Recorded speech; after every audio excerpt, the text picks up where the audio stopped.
ตลาดหุ้นโลกกำลังลุกเป็นไฟหรือเล่นกับไฟกันแน่ราคาหุ้นเทคโนโลยียักษ์ใหญ่ทำนิวไฮอย่างต่อเนื่องคำถามใหญ่ที่สุดใน Wall Street และ Silicon Valley ในทีนี้คือเราอยู่ในภาวะ AI Bubble หรือฟองสบู่ AI แล้วหรือยัง The Summary จะสรุปให้ฟังค่ะ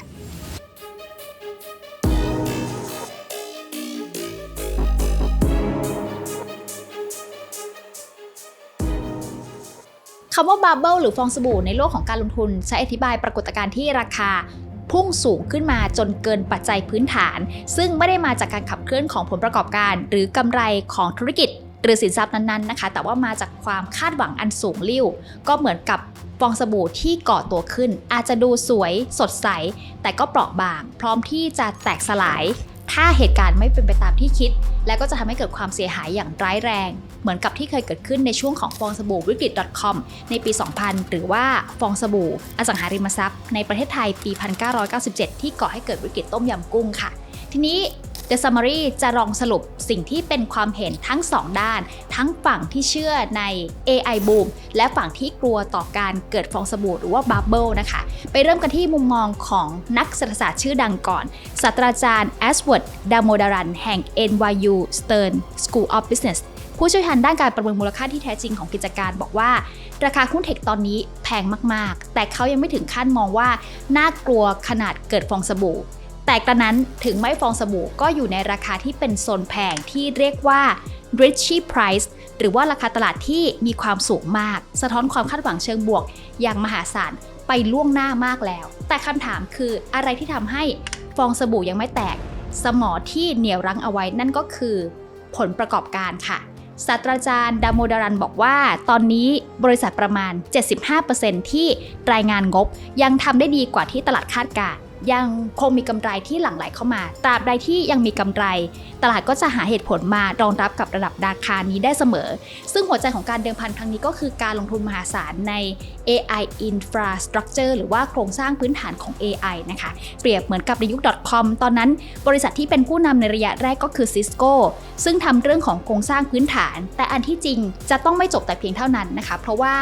ผู้ที่เป็นผู้ชนะตัวจริงก็คือบริษัทที่สามารถที่จะสร้างผลิตภัณฑ์หรือว่าบริการต่อยอดขึ้นมาได้เป็น Product แล้วก็ Service บนโครงสร้างพื้นฐานของโลกอินเทอร์เน็ตซึ่งสำหรับ AI รอบนี้ก็เหมือนกันศาสตราจารย์ ดาโมดารันคำนวณให้เห็นภาพง่ายๆว่าถ้า Microsoft ลงทุนแสนล้านดอลลาร์ในสถาปัตยกรรม AI บริษัทต้องสร้างรายได้จากผลิตภัณฑ์ AI ให้ได้ถึง 3 แสนล้านดอลลาร์เพื่อคืนทุนนั่นหมายความว่านักลงทุนกำลังคาดหวังว่า AI จะสร้างอนาคตได้และสร้างรายได้ถึง 3-4 trillion หรือว่า 3-4 ล้านล้านดอลลาร์สหรัฐนั่นคือตัวเลขที่จะชี้ชะตานะคะว่าการลงทุนครั้งนี้จะสำเร็จหรือว่าจะล้มเหลวซึ่งเรื่องของผลการเติบโตทางเศรษฐกิจจาก AI ก็มีคำเตือนออกมาจากศาสตราจารย์ดารอน อาซิโมโกจาก MIT นะคะที่บอกว่า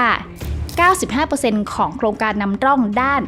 Generative AI เนี่ยยังไม่สามารถจะสร้างผลลัพธ์ที่วัดได้จริงตอนนี้แม้ว่า AI จะดูดีมีศักยภาพแต่ว่าโอกาสที่จะทำผลงานได้ตามกระแสที่คนคาดหวังนั้นเป็นไปได้น้อยมากจากงานวิจัยของ MIT พบว่าอีก 10 ปีข้างหน้า AI จะเข้ามาทดแทนงานได้เพียงแค่ 5% ของจำนวนงานทั้งหมดบนโลกเท่านั้นนะคะต่างจากการวิจัยชิ้นอื่นๆที่บอกว่า AI จะเข้ามาแทนคนได้เกือบ 100% หรือว่าจะทำงานแทนคนได้มากกว่า 300 ล้านตำแหน่งนะคะ MIT บอกว่าตอนนี้อาจจะเป็นข่าวดีสำหรับคนที่เป็น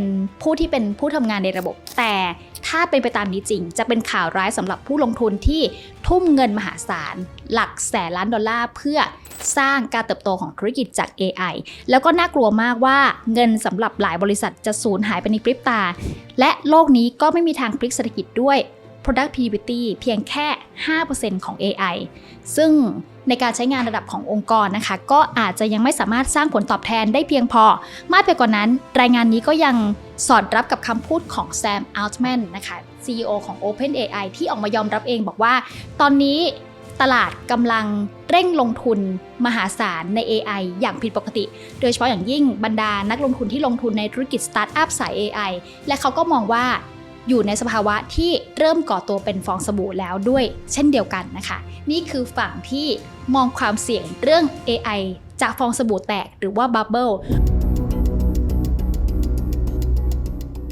ส่วนฝั่งที่เชื่ออย่างมากในการเติบโตของ AI แล้วก็เดิมพันมหาศาลหลายแสนล้าน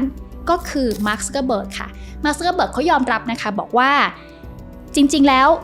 AI ก็อาจจะเกิดฟองสบู่ได้แต่ว่าถ้าลองเทียบกับสิ่งที่เคยเกิดขึ้นในประวัติศาสตร์ที่ผ่านมาต้องลองนึกไปถึงยุคที่มีการแห่สร้างโครงสร้างพื้นฐานอะไรใหม่ๆอย่างเช่นเรื่องของทางรถไฟหรือโครงข่ายอินเทอร์เน็ตคือตอนนั้นก็จะมีบริษัทที่รีบร้อนกู้หนี้ก้อนโตมาลงทุนแต่สุดท้ายก็จะไปไม่รอดเพราะว่าแม้ว่าจะสร้างโครงสร้างพื้นฐานแล้วเสร็จก็จริงแต่คนส่วนใหญ่ยังไม่พร้อมที่จะใช้งานคือพูดง่ายๆก็คือดีมานด์ยังไม่มาลูกค้ายังไม่มีรายได้ก็ยังไม่เกิดแต่มาร์ค ซักเคอร์เบิร์กบอกว่า AI จะไม่เป็นแบบนั้นเขาเชื่อมั่นในดีมานด์ที่จะเกิดขึ้นและสิ่งที่เขาเชื่อมั่นไปกว่านั้นก็คือถ้า Meta ช้าแม้แต่ก้าวเดียวเขาจะกลายเป็นผู้แพ้ในสมรภูมิ AI ทันทีดังนั้นเขาก็เลยมีการทุ่มลงทุนถึง$600 แสนล้านภายในปี 2028 เพื่อสร้างโครงสร้างพื้นฐานด้าน AI นะคะซักเคอร์เบิร์กบอกว่าต่อให้บริษัทจะต้องเผาเงินที่ผิดพลาดไปหลายแสนล้านดอลลาร์แต่เขาเชื่อว่าความเสี่ยงที่แท้จริงก็คือการที่ Meta เข้าสู่สมรภูมิ AI ช้าเกินไปถ้าเขาพลาดโอกาสของการพัฒนา Super Intelligence ที่จะเกิดขึ้นนี้นะคะภายใน3 ปีแล้ว Meta ไปช้ากว่าคู่แข่งใช้เวลา4 ปี 5 ปีเขาบอกว่าเขาจะพลาดโอกาสเขาจะตกยุคแล้วก็ออกจากเกมการแข่งขันที่ยิ่งใหญ่ที่สุดในประวัติศาสตร์ไปเลยนะคะดังนั้นนี่ก็เป็นเหตุผลที่ Meta สร้าง lab วิจัยใหม่ที่ชื่อว่า TBD ที่ย่อมาจาก To be determined ทีมงานของเขาชอบชื่อนี้มากนะคะเพราะว่า TBD เนี่ยเป็นชื่อที่เหมือนกับงานยังไม่เสร็จสมบูรณ์ต้องพัฒนาอยู่เสมอซึ่งเข้ากับธรรมชาติของงานวิจัยที่ต้องค้นหาสิ่งใหม่ๆที่ยังไม่มีคำตอบอยู่ตลอดเวลาหัวใจสำคัญของ lab วิจัย TBD ก็คือไม่มีเดดไลน์นี่เป็นงานวิจัยไม่ใช่งานวิศวกรรมนะคะก็มุ่งสร้าง AI ที่สามารถปรับปรุงตัวเองได้อย่างรับผิดชอบและก้าวข้ามขีดจำกัดความรู้ของมนุษยชาติซึ่งสิ่งที่ Meta พยายามทำก็คือจะพลิกโฉมการสื่อสารระหว่างมนุษย์และ AI และสิ่งที่จะออกมานวัตกรรมนี้ก็คือแว่นตาค่ะถามว่าทำไมเป็นแว่นตามาร์ค ซักเคอร์เบิร์กบอกว่านี่แหละเป็นสิ่งที่จะทำให้ AI มองเห็นในสิ่งที่มนุษย์เห็นแล้วก็มนุษย์ก็จะเห็นแล้วก็ได้ยินแล้วก็เข้าใจ AI นะคะเพราะว่าแว่นตานี้ก็จะสามารถที่ทำให้คุณตอบโต้กับ AI ได้ตลอดทั้งวันโดยที่ผู้สวมใส่ยังคงมีปฏิสัมพันธ์กับผู้คนและก็สิ่งรอบตัวอยู่ต่างจากสมาร์ทโฟนที่จะคอยดึงความสนใจของผู้ใช้เนี่ยออกจากโลกแห่งความเป็นจริงนี่ก็เป็นนวัตกรรมใหม่ซึ่งซักเคอร์เบิร์กก็บอกว่าเขามีฟีเจอร์ที่จะทำให้การใช้ชีวิตของผู้คนง่ายดายมากขึ้นอย่างเช่นใช้ AI ถอดเสียงพูดของคนที่เราสนทนาด้วยออกมาเป็นข้อความแบบทันทีหรือให้ AI แปลภาษาได้เลยรวมไปถึงเทคโนโลยีที่เขาเรียกว่า Neural Interface นะคะก็เป็นการตรวจจับประสาทกล้ามเนื้อของผู้ใส่แว่นตาให้สามารถใช้งานฟังก์ชันที่เรียกว่า Micro Gesture ได้อย่างเช่นการดีดนิ้วกลางอากาศเพื่อที่จะซูมเข้าหรือซูมออกหรือว่าการกวักนิ้วขึ้นมาเพื่อเรียกหน้าจอหรือว่าซ่อนหน้าจอนะคะมาร์ค ซักเคอร์เบิร์กนี่อวดด้วยนะคะบอกว่าตัวเขาเนี่ยทดลองใช้เทคโนโลยีนี้พิมพ์ข้อความได้เร็วถึง30 คำต่อนาทีด้วยท่าทางที่ละเอียดอ่อนและเป็นธรรมชาติมากจนกระทั่งไม่มีใครสัมผัสได้หรือไม่มีใครจับได้ว่าเขาใช้ AI อยู่นะคะนี่ก็เป็นประเด็นที่น่าสนใจกับเรื่องของอุปกรณ์ที่ล้ำสมัยซึ่งสิ่งที่จะเป็นตัวท้าทายต่อไปก็คือมาในเวลาที่เหมาะสมหรือเปล่าเพราะที่ผ่านมาก็มีเคสอยู่แล้วนะคะเรื่องของ Google Glass หรือว่า Apple Vision Pro ที่ยังคงหาจุดลงตัวในการใช้งานในชีวิตประจำวันได้ยากก็เป็นสิ่งที่ Meta ต้องเผชิญด้วยเช่นเดียวกันนะคะว่าอุปกรณ์ล้ำแล้วผู้คนพร้อมแล้วก็เทคโนโลยีพร้อมให้ใช้หรือเปล่านะคะสุดท้ายแล้วในตอนจบไม่ว่าฟองสบู่ AI จะแตกหรือไม่แต่สิ่งที่เกิดขึ้นแน่นอนก็คือ AI จะเปลี่ยนโลกที่เรารู้จักไปตลอดกาล